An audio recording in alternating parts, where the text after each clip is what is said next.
moving on. We have Tristan Hallum. Tristan, you ready? There you go. All right, let's do it.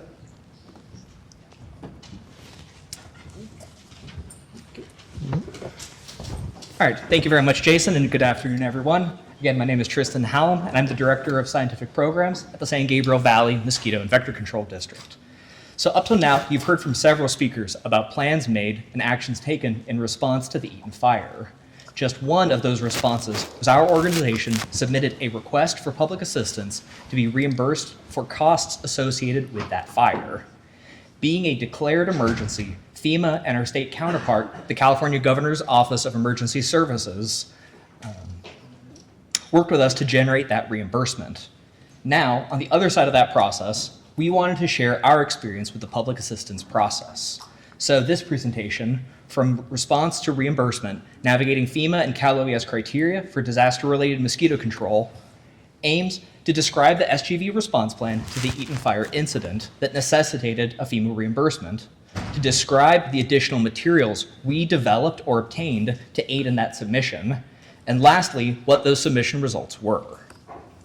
So as a brief reminder, the Eaton fire, which originated in the San Gabriel Mountains, damaged more than 9,000 structures over the course of January 7th through the 31st. You've heard all of this at this point.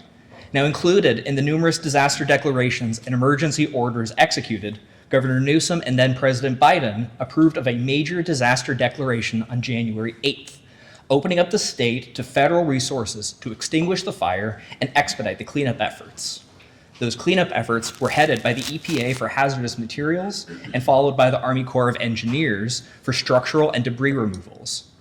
Based on their actions, SGV identified in-ground swimming pools as an unaddressed long-term issue.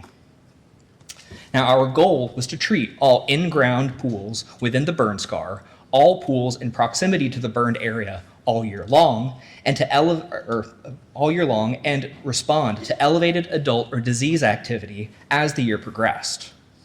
To accomplish this goal, we drafted multiple treatment plans to respond to the incident based on the type of product we would use, the ability to safely access the area for repeated treatments, and the amount of assistance that we could procure.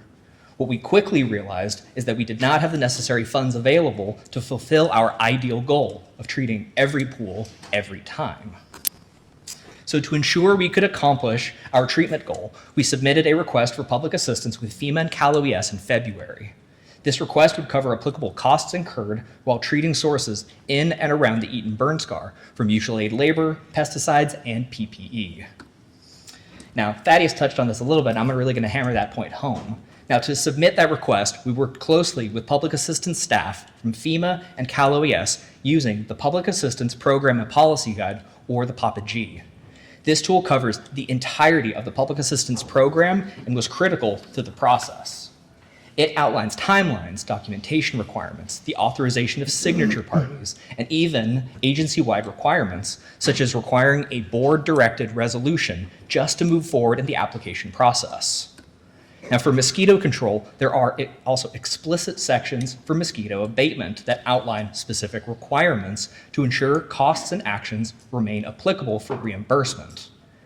As we worked through the project development, a key aspect for mosquito abatement actions was missing from our project development: evidence of adult mosquitoes and disease transmission. Generally speaking, these guidelines have been written to respond to hurricane and floodwater events where adult mosquito prevalence and disease activity is ongoing. What we had, though, was over 1,400 unmaintained swimming pools in an area previously occupied by residents managing their own sources. So, to depict the magnitude of our issue, we needed to compare the work completed in the same geographic area to the previous year's work. For our reporting, we included the last 3 years' worth of data, but in 2024 alone, we only actively managed 18 unique sites within the same area. Compare that with the increased amount of unmaintained pools after the fire, and we now had to perform over 100 times the number of treatments within the exact same geographic area. But we wanted to go one step further, since here all we have is potential mosquito development, not actual mosquito growth. Once we were able to get boots on the ground, we began assessing and treating sources. In this assessment, we cataloged how many of the pools we visited were actively breeding. By April 22nd, of the 784 pools we had visited, 587 of them were breeding, giving us a breeding potential of 75% in all unmaintained pools. Compare that to 2024 across the entirety of the district, and only 313 of the total swimming pools we visited were actively breeding mosquitoes. We paired that information with our annual prevalence of mosquito abundance against West Nile virus detections to make the argument that West Nile virus and these mosquito populations are endemic to our area. It is not an if these pools will be producing West Nile virus transmitting, it's when. We also needed to establish our jurisdictional authority. Why did we need to be the ones to access this private property and perform these treatments when the EPA and the Army Corps of Engineers were already performing this cleanup? For that, we cited the California Health and Safety Code as well as the CDPH cooperative agreement with vector control agencies. We argued that with the powers granted to us as a special district, it was our responsibility to manage these sources. That responsibility allows for accessing public properties with, and often without, resident acknowledgement. Lastly, we sought out regional support to establish the need for our ongoing efforts in the area and the necessity of vector control as a part of the recovery efforts.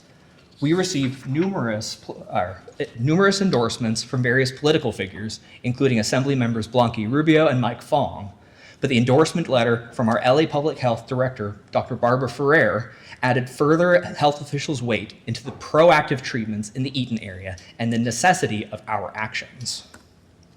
So, our initial request for public assistance was sent out on February 13th.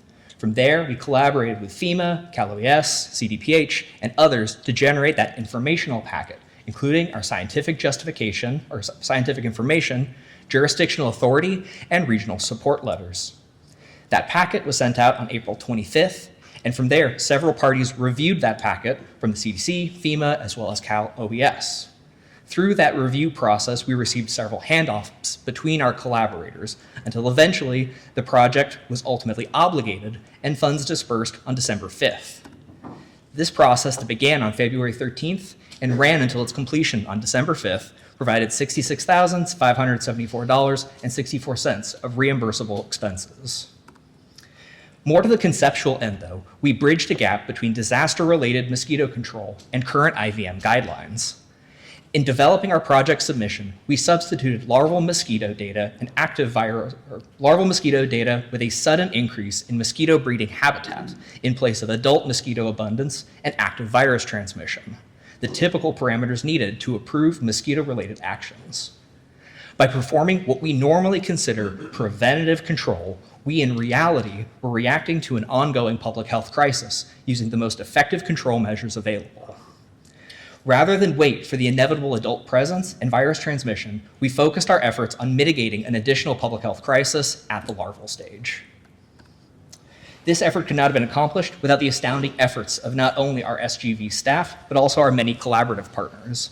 This was not a success of one team or one agency, but of a larger public health community, all working for the betterment of our constituents.